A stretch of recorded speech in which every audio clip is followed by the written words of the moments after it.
코로나와 미중 무역 전쟁 등으로 국제 정세가 악화되어 가는 가운데 전 세계 많은 기업들은 말 그대로 최악의 상황을 맞고 있습니다.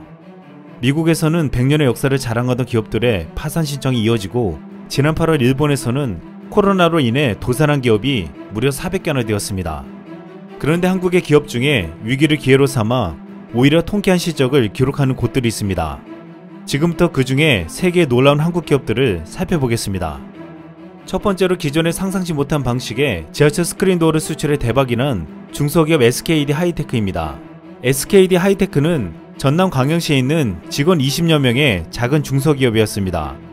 지난 2003년 대구 지하철 3사를 계기로 스크린도어 개발에 나서 17년 만에 상하 동작형 스크린도어 개발을 성공했습니다. SKD 하이테크가 개발한 로퍼 스크린도어는 위아래로 로프형의 줄이 움직이면서 승강장과 열차 사이를 막는 형태입니다. 좌우 개폐식 스크린도어와 달리 출입문의 위치나 열차의 길이에 구애받지 않고 설치 가능한 것이 특징입니다. 이 때문에 좌우식은 같은 종류의 열차만 다닐 수 있었지만 상하식은 여러 종류의 열차가 다닐 수 있습니다. 또한 전원이 차단되거나 화재가 발생할 경우 스크린도어를 열어 비상탈출이 가능하도록 설계되어 있습니다. 국내 대부분의 지하철역에는 좌우형인 완전 밀폐형 또는 반밀폐형으로 소음과 바람 등의 차단 효과가 컸습니다. 하지만 유사시 대피가 어렵다는 단점이 있었는데 상하 로프형 스크린도어는 이 같은 점을 해결해 주었습니다. 게다가 상하식 개폐형 스크린도어는 완전 밀폐형보다 설치비가 30% 이상 저렴하고 관리비용도 적게 들었습니다. 국내에서 이 같은 놀라운 기술이 개발되자 철도 왕국이라 불리는 일본에서 제일 먼저 관심을 보였습니다. 스크린도어가 대부분 없는 일본의 지하철 승강장에서 각종 사고가 끊이질 않았기 때문입니다. 이에 SKD 하이테크는 일본 도쿄의 츠키미노역에 시범 설치해 안정성을 입증받았습니다. 이후 유럽에서도 이 놀라운 스크린도어에 관심을 보였습니다. SKD 하이테크의 상하식 스크린도어는 불가리아에 1000만 달러 규모로 수출되었습니다. 지난 8월 21일 불가리아 소피아 바실 레브스키역에 이어 9월 3일부터는 오팔 첸스카역에서 정상 운영을 시작했습니다. 또한 앞으로 불가리아 내 10개 역에 추가로 설치할 계획입니다. 불가리아를 시작으로 루마니아와 헝가리에서도 계약 요청을 받고 있습니다. 또한 프랑스와 영국, 스웨덴, 스페인, 태국, 대만 등 15개 국에서도 계약 요청이 잇따르고 있습니다. 한성무 SKD 하이테크 대표는 앞으로 횡단보도와 버스 정류장 등에서도 이 기술을 확대 적용할 계획이라고 했습니다. 두 번째로, 코로나 사태로 전세계 주요 항공사들이 최악의 실적을 발표하며 무너져갈 때 홀로 흑자 전환에 성공해 모두를 깜짝 놀라게 만든 대한항공입니다. 지난 25일 일본 최대 항공사인 아나홀딩스는 2022년까지 3,500여 명을 감원할 방침이라고 밝혔습니다. 요미우리 신문은 아나가 올해 사상 최악의 실적인 약 5천억엔, 한화로 약 5조 3,800억 원 규모의 적자를 기록했다고 했습니다. 이는 2009년 글로벌 금융위기 때보다 10배나 많은 규모로 역대 최대의 적자가 될 것이라고 했습니다. 인력 감축뿐만 아니라 유지비가 많이 드는 30대 항공기도 매각하기로 했습니다. 일본뿐만 아니라 유럽에서도 여객 수송이 올해 말까지 회복되지 않으면 200개에 가까운 공항이 파산에 직면할 위기에 놓여져 있습니다. 국제공항협회는 유럽 내 193개의 공항이 위험 상태에 있는 것으로 추정된다고 말했습니다. 이런 가운데 대한항공은 전 세계에서 유일하게 흑자 비행을 했습니다.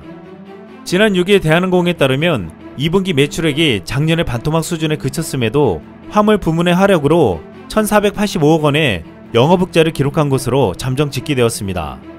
이것은 코로나로 전세계 대부분의 하늘길이 막혀서 항공 여객 수요가 바닥을 쳤지만 항공 화물 부분이 큰 성과를 거뒀기에 가능한 실적이었습니다.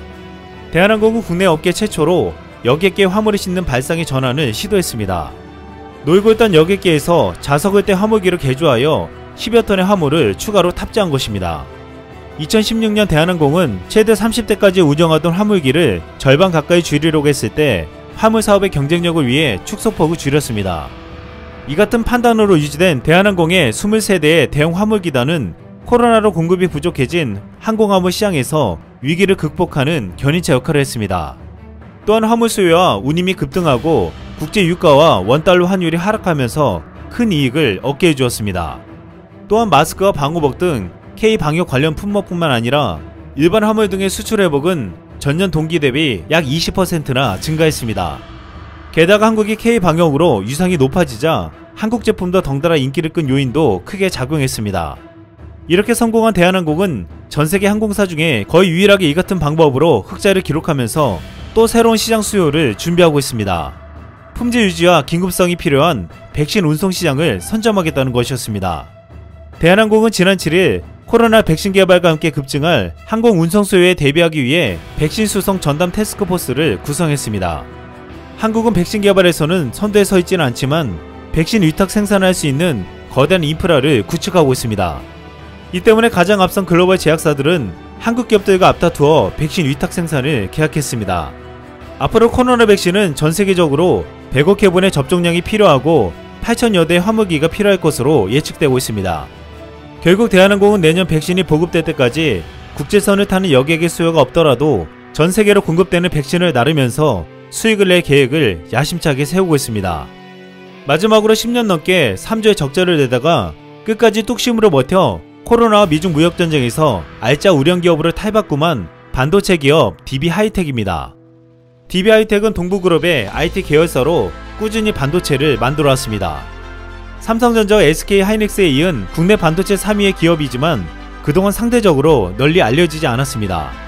지난 2001년 DB하이텍은 시스템 반도체 파운드리 사업에 진출했습니다.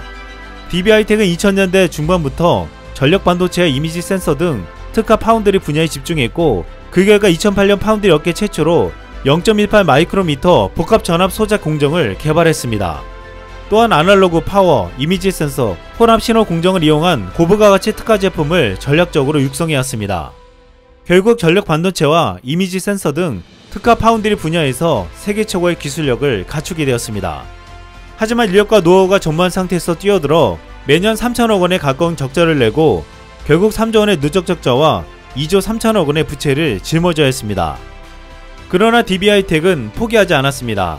자산 매각과 창업주인 김준기 전 회장이 3,500억 원의 사재 출연 등으로 안정화하는 데 공을 들였습니다. 또한 삼성 출신의 파운드리 전문가 최창식 부회장은 대표이사로 취임해 DB하이텍이 성장하는 데 주도적인 역할을 했습니다. 반도체 업계 관계자는 김준기 전 회장의 지원, DB하이텍이 갖고 있는 기술력, 최창식 부회장의 반도체 사업 경험 등과 노하우 등 3박자가 잘 어우러져 DB하이텍의 반전에 성공했다고 말했습니다. 결국 DB하이텍은 정부의 지원 없이도 불굴의 기업가 정신으로 2014년 흑자 전환 후 이듬해부터 작년까지 5년간 총 5,166억 원의 순이익을 냈습니다. 게다가 지난달 말 미국 상무부가 중국의 파운드리 1위 회사 SMIC 제재에 들어가자 큰 반사이익을 얻었습니다. 최근 코로나로 인해서 기업의 매출이나 영업이익이 줄었지만 DB하이텍은 30%의 이익률로 삼성이나 SK보다도 높았습니다. 또한 DB하이텍은 올 3분기와 내년 영업이익률은 무려 32.6%로 전망되며 승승장구하고 있습니다. 한국의 기업들은 그동안 숨막히는 글로벌 경쟁과 수없는 위기 속에서 살아남았습니다. 그리고 그 경험을 바탕으로 한국의 기업들은 위기 속에서도 놀라운 기지를 발휘하고 있습니다. 이상 쓸망이었습니다.